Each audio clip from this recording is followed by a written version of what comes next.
Para abordar el tema de la relación entre la ciencia, la filosofía y la ética, hemos sumado hoy a nuestra mesa al filósofo y físico argentino, habitualmente residente en Canadá, Mario Bunge.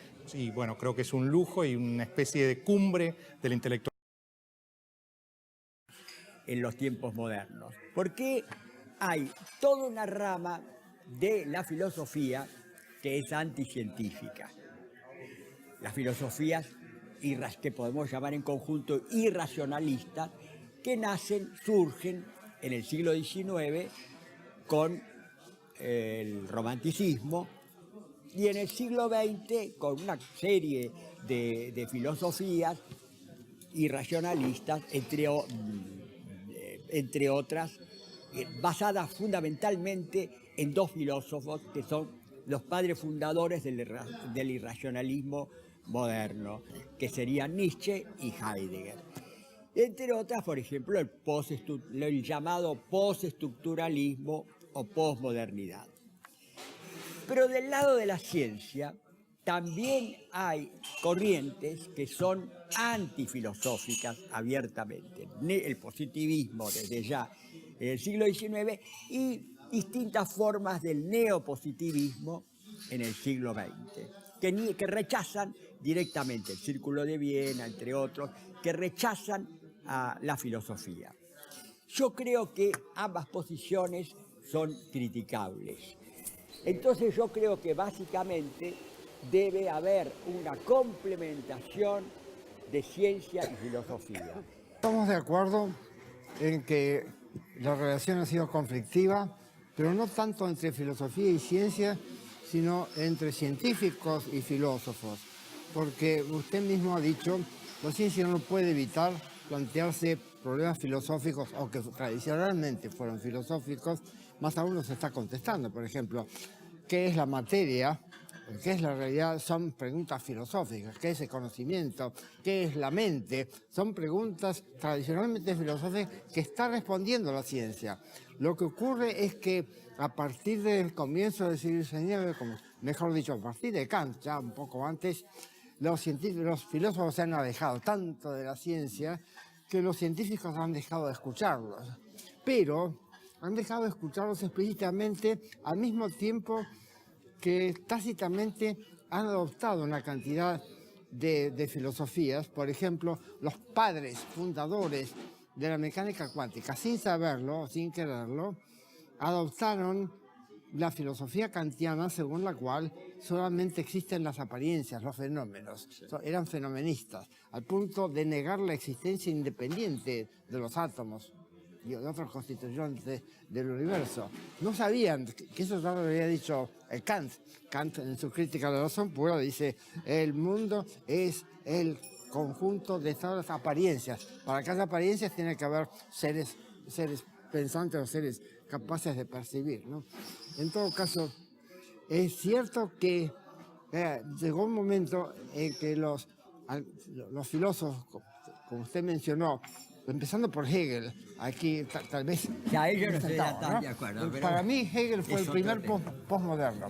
El primero en hablar macanas completas, por ejemplo, en decir que el devenir es la síntesis del ser y de la nada, o en decir que el imán es la corporización o materialización del argumento lógico, cosas así, ¿no? En todo caso... Pero no era anticientífico. A su manera. No era anticientífico como si lo es Nietzsche, por ejemplo, que era antihegeliano. Sí. No, yo creo que Hegel... lo interesante de Hegel es que se ocupó de problemas importantes.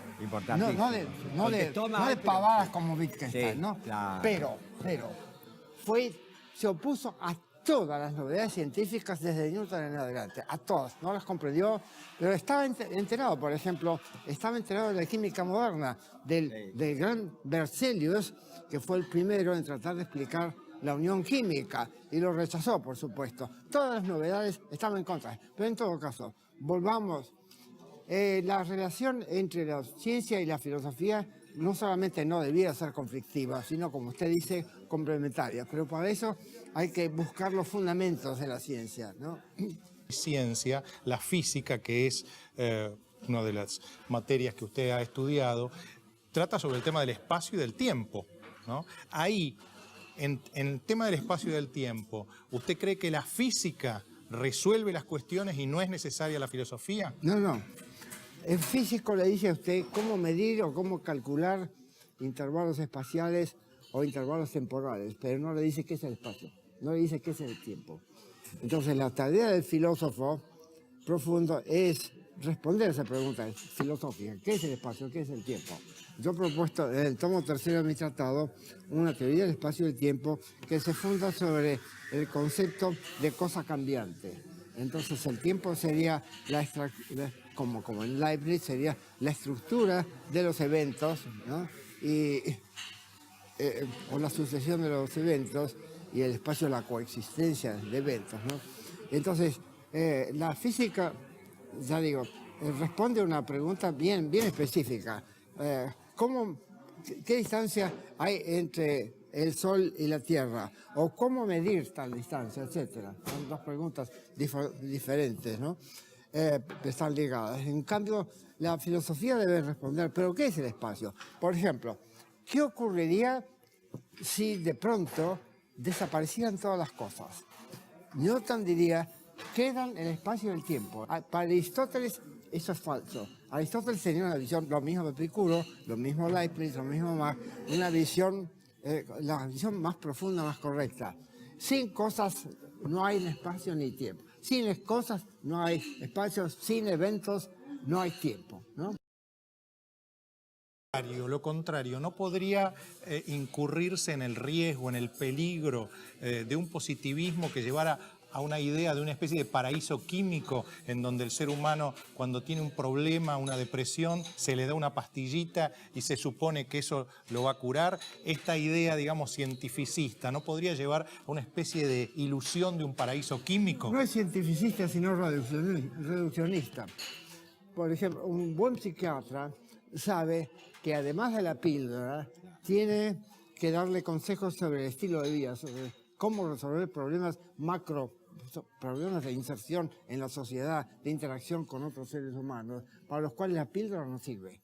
La píldora predispone al paciente a que afronte de esa manera esos conflictos de manera más calma, más racional, etc. Pero no resuelve los problemas, por supuesto que no. Para eso hace falta la educación del paciente, y si no se ha dado en la familia o en la escuela, tiene que dárselo a un buen psiquiatra. Muchas veces un amigo, incluso un sacerdote, puede darle consejos sobre la manera de conducirse, consejos muy buenos que no tienen nada que ver con la farmacología, ¿no?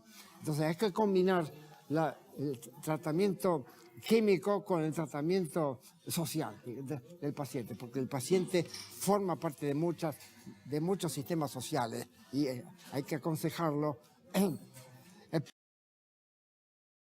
Un último tema, ya que estamos en esto, y para terminar, porque ya estamos sobre el filo del programa, me parece que sería interesante abordar la cuestión de la diferencia, la distinción entre ciencia y tecnología, porque mucha gente critica, fustiga a la ciencia por la bomba atómica, por ejemplo. Aplicación que se hace. Por la aplicación de la ciencia. Me gustaría que abordaran este tema para cerrar el programa. No, claro, cómo no. El científico quiere entender el mundo, explorar el mundo, pero no pretende cambiarlo. El técnico esencialmente diseña artefactos, quiere cambiar el mundo, quiere mejorar o empeorar. Artefactos ya sea para vivir mejor, ya para matar mejor, ¿no? En todo caso, las actitudes son totalmente diferentes. La del científico que estudia la realidad, la del técnico que pretende cambiarla. Incluso el tipo de problemas es radicalmente diferente. El científico descubre regularidades. ¿Quién protocoliza para evitar que esas regularidades descubiertas por el científico sean utilizadas con un sentido tóxico? Bueno, ese es el ciudadano, la ciudadanía. La ciudadanía, el ciudadano tiene que opinar sobre el lugar que desempeñan las técnicas, por ejemplo, la técnica militar, en la conducción de la sociedad del Estado.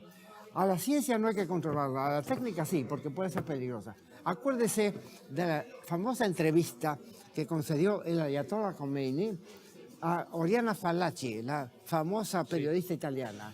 Oriana Fallaci le preguntó, Eminencia o no sé cómo se llaman, ¿qué piensa hacer usted con la ciencia y con la técnica? Y la diotada claramente le dijo, a la ciencia, a la técnica la vamos a abrazar porque es útil, a la ciencia la vamos a eliminar porque es peligrosa. La ciencia busca la verdad. La verdad siempre es positiva. La técnica, en cambio, es avalorativa, porque el ejemplo famoso es neutral. Es como el cuchillo que sirve igualmente para cortar la comida o para asesinar. Es decir, que en la ciencia no debe ser controlada ni regulada, Ya que- sí la técnica.